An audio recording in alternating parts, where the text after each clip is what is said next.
Today we're going to be talking about fishing for post-spawn bass, and this is in response to all of you who have been sending me comments about lack of catching fish.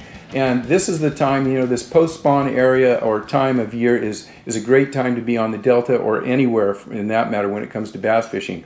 Lots of big fish available, lots of fish available, but it can also be the most frustrating time of year for beginner anglers or maybe anglers that have some experience but are in a rut, because you hear these big tournament weights. You hear guys like me coming on giving fishing reports every week, telling everybody how great the fishing is. And when you're not catching fish, it's easy to get down on yourself. So today we're talking to you guys, and we're going to give you some really I'm not going to say basic information. We're going to kind of go back to basics. We're going to have a lineup of baits that you need to have, and you don't need to have a million baits. You don't need to have a million colors, but you better have some specific baits, and we're going to talk about that. We're going to talk about how to fish them. We're going to talk about the colors that you need, and maybe even a little rigging. But you want to have the right baits. You want to have the right mental attitude. Without the right mental attitude, it's hard to get out of a rut. So we're going to get into it right now. I'm going to be moving through this really fast.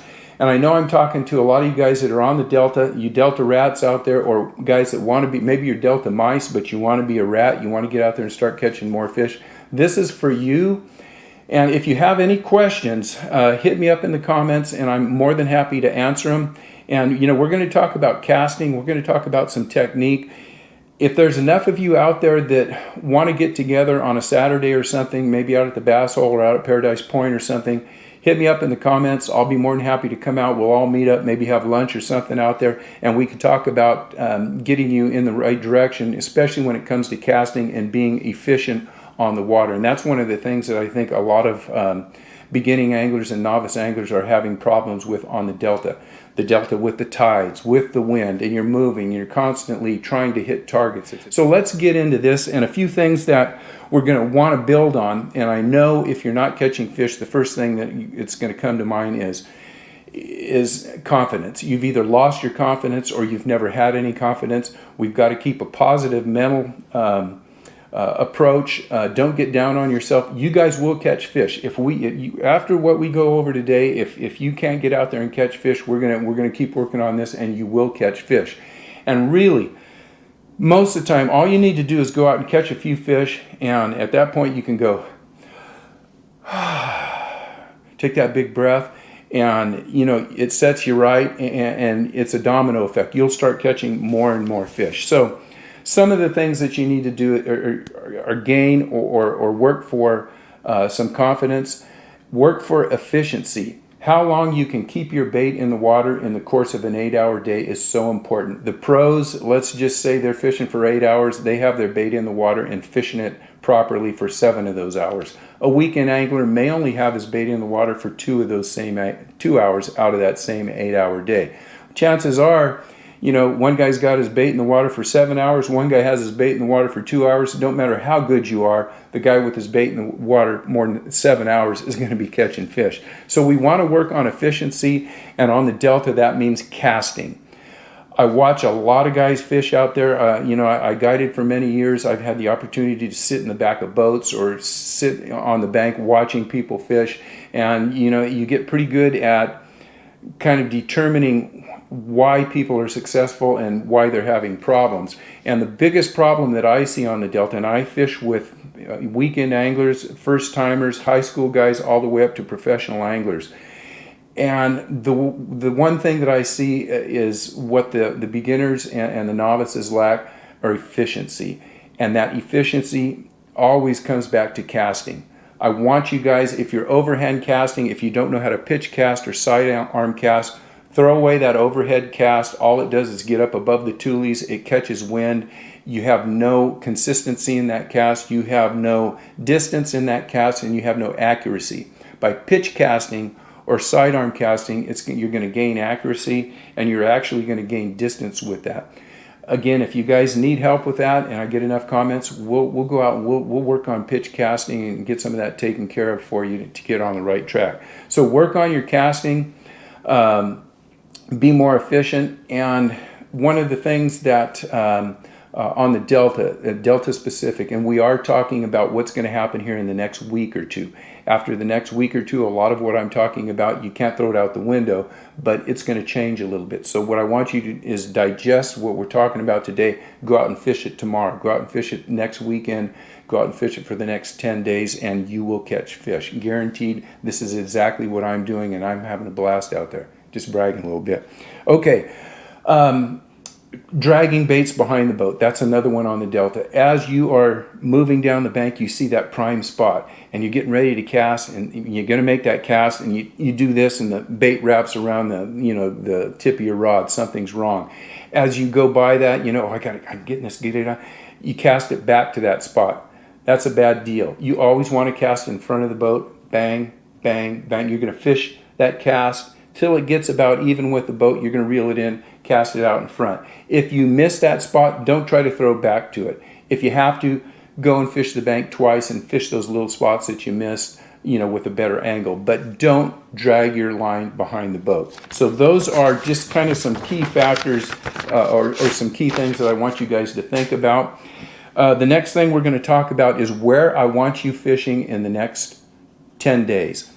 Forget about islands and forget about flats. The fish are all over the Delta. You can catch them anywhere, but the fish on the islands and the fish on the flats are harder to catch.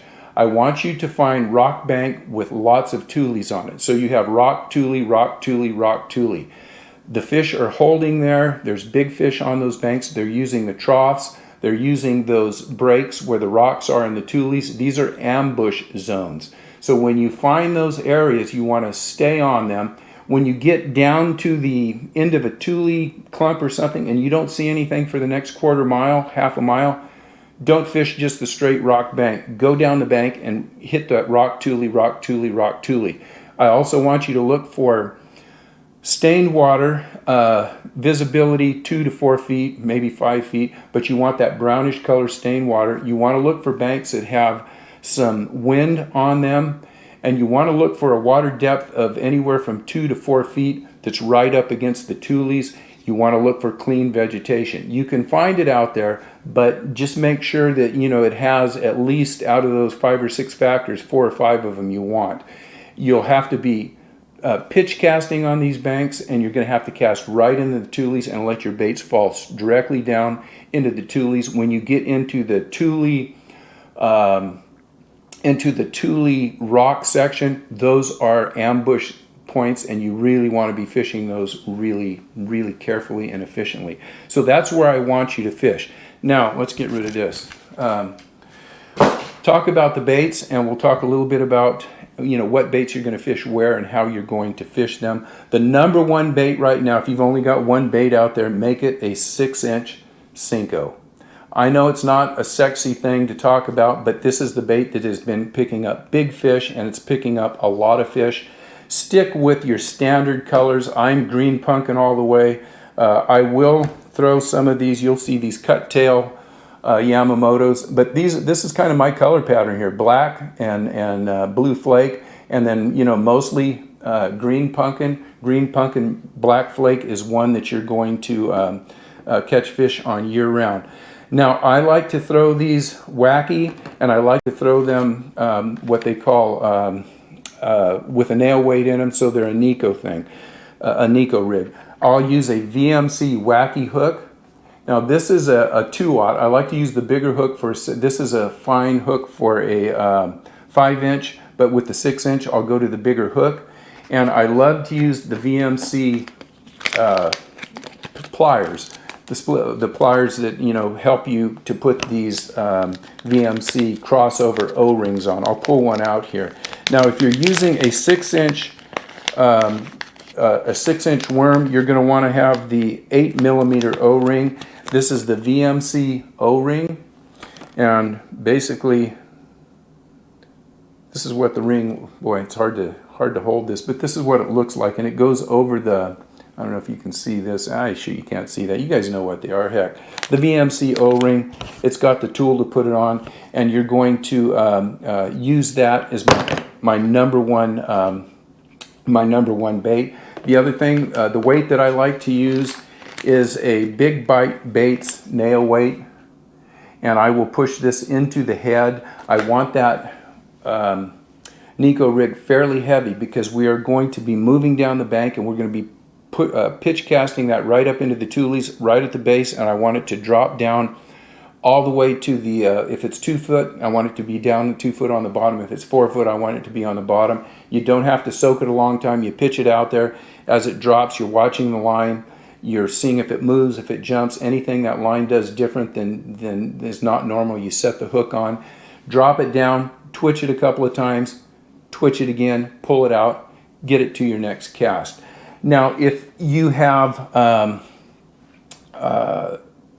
robo worms, you can also drop shot robo worms, and I'm not going to talk about drop shotting, but drop shotting is an excellent way to catch fish out here. Again, this is what I'm using for the colors: Morning Dawn, Margarita Mutilator, Peanut Butter and Jelly. I've got a Warmouth in there. Those are standard drop shot colors, and they'll all work. So that's the #1 bait that I would be using, and that Neko rig definitely have that on. Let's talk about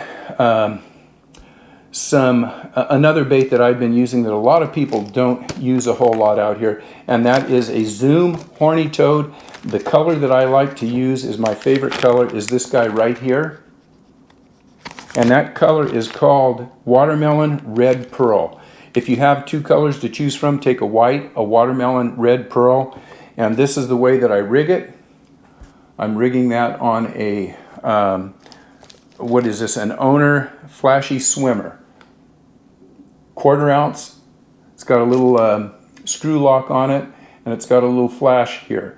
This thing is a killer. You want to use this with the same rod that you would use, say, a crankbait with. Medium action. I like to fish them with 40-pound braid with about, if you're in heavy vegetation, you can fish straight braid. If you are in clear open water, I might use some Maxima Ultra Green. That's my line of choice for when I'm putting top shots or leaders onto my braid. I almost always use braid to leader.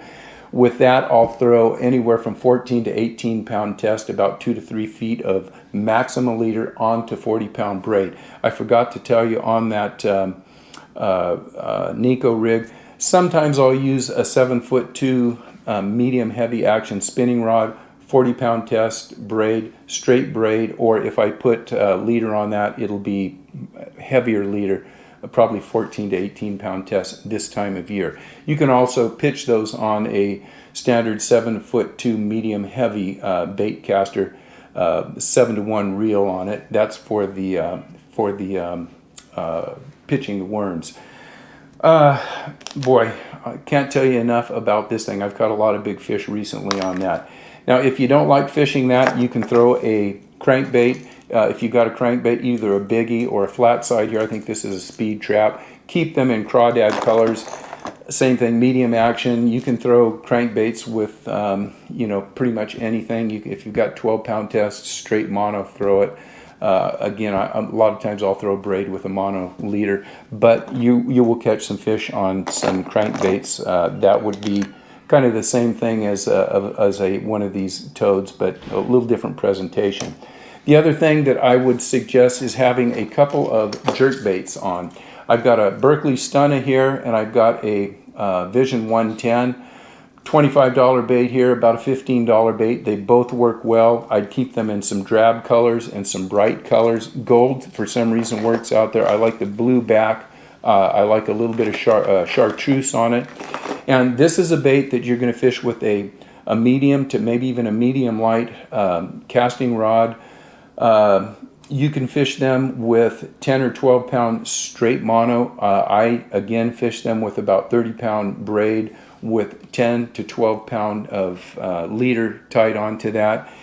And this is a bait that you're going to catch a lot of fish on. I've gotten away from it the last week or two because I'm catching too many smaller fish, and I've got to high grade through too many small fish to get those 2.5 to 3 pound fish. Crankbaits will tend to get a little bigger fish on an average than the jerkbaits, but the jerkbaits you'll also catch some stripers with. So don't forget about that jerkbait, especially if you are having trouble catching fish. And again, you can pitch these right in next to the tules and just twitch, and let them sit there.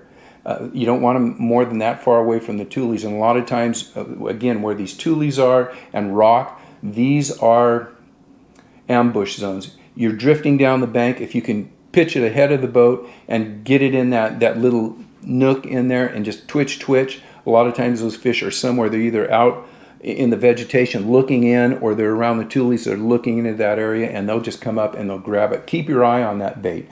The other thing about these 3 baits that we talked to, make long cast way out in front of the boat. Put one cast right next to the tules, one cast in the trough, one cast on, where we have the ledge, the inside ledge, one cast on the outside ledge.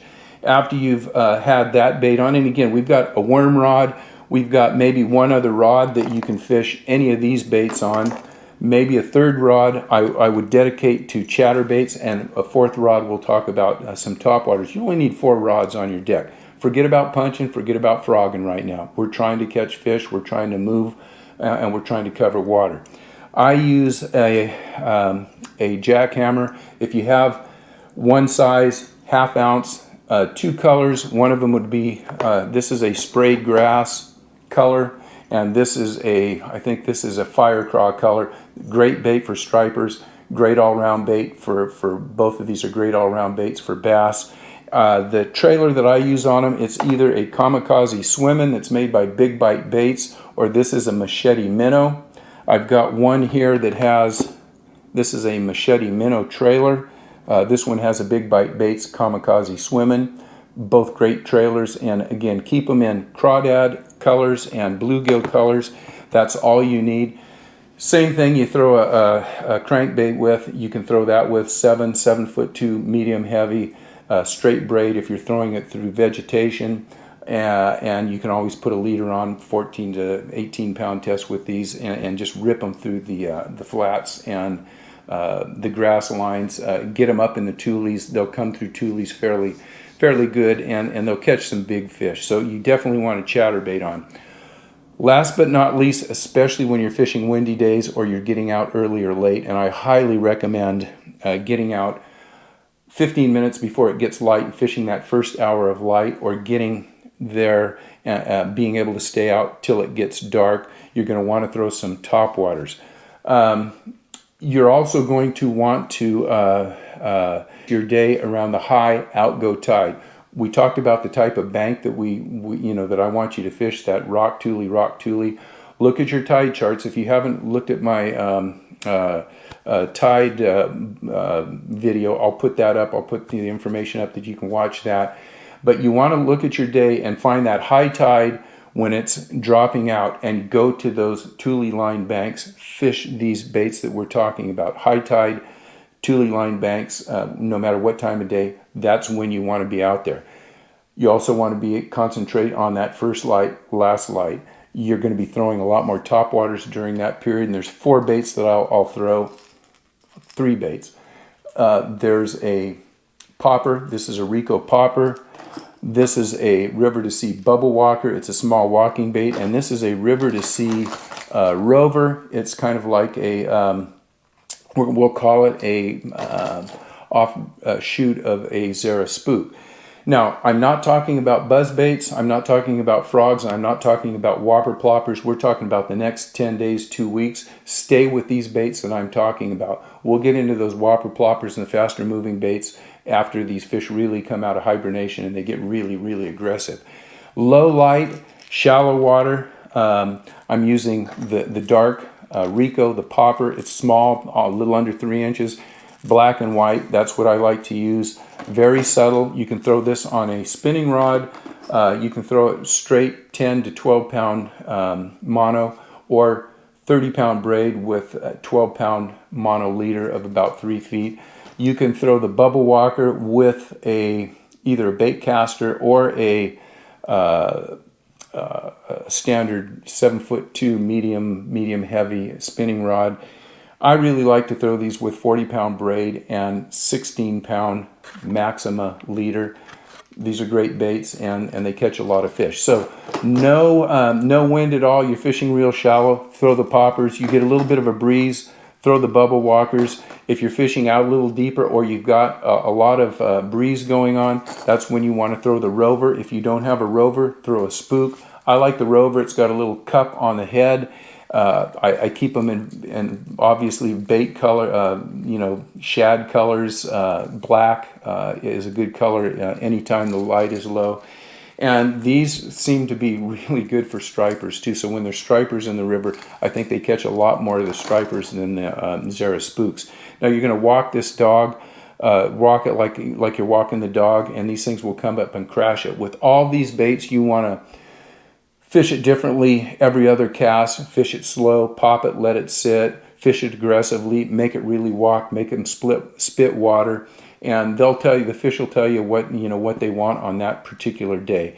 And that's what I concentrate on when I'm fishing the flats after dark or just before dark. You can also do very well with a chatterbait at low light periods. So with that, guys, go out there, just fish these, have 4 rods on your deck. Keep the top waters for either when it's blowing wind or right at low light periods, cloud cover, or first thing in the morning, last thing in the evening. Keep worms on, a jerk bait, a toad, and a chatterbait. Don't stay in one spot for more than 15 minutes, and don't fish memories. If you're not catching fish in the places that you've been fishing, fish new water. Get out and fish some of that new water. Make some new memories. So go out there. Give these a try. If you have any questions, make sure you hit me up in the comments. Don't be afraid to ask me any questions. I try to answer everybody that sends in a comment. And man, just go out there and fish, have some fun, and you will catch fish. I want you guys to go out and catch a fish. And if you've watched this video, make sure you send me a picture of that fish. Let me know how you caught it. We'll put you up on next week's report. And you're going to be on your way to becoming a superstar out in the Delta. So if you see me out there, stop by and say hi. Until then, good luck, and we'll see you guys on the river.